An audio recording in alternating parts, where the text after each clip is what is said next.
Même pas 25 ans et les os déjà partis en poussière.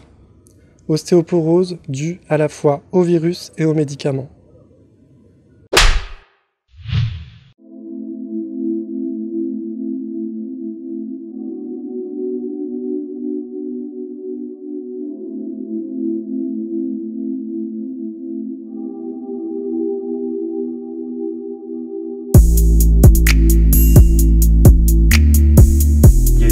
Il y a une petite musique ces dernières années grâce aux antirétroviraux qui ont évolué, qui sont évidemment beaucoup plus efficaces, il y a beaucoup moins de mortalité.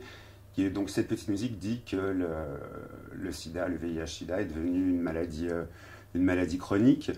Nous, on est plutôt contre cette chronicité de la maladie, parce qu'il y a beaucoup d'enjeux et de beaucoup de paramètres. C'est une maladie polymorphe qui s'attaque au côté social, au côté économique, au côté amoureux, affectif, au côté familial.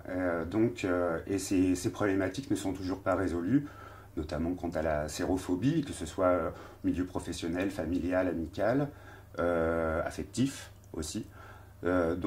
Pour nous, tous ces éléments font que ce n'est pas une maladie chronique comme les autres. On a des retours, notamment chez les hommes qui ont des relations sexuelles avec les hommes, une espèce de relâche qu'on appelle en anglais le relapse, c'est-à-dire on ne met plus systématiquement un préservatif parce qu'il y a, d'ailleurs c'est un peu notre campagne, il y a aussi le fait de dire que c'est une maladie chronique.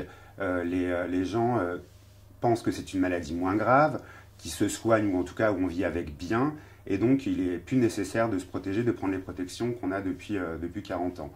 Et c'est problématique, c'est très problématique, parce qu'il y a des gens qui se contaminent en pensant que finalement c'est plus si grave d'être séropos. Il y a vraiment un relâchement par rapport à la prévention, par rapport à la protection. Et je pense qu'il va y avoir des surprises dans les années à venir, dans les données qu'on aura.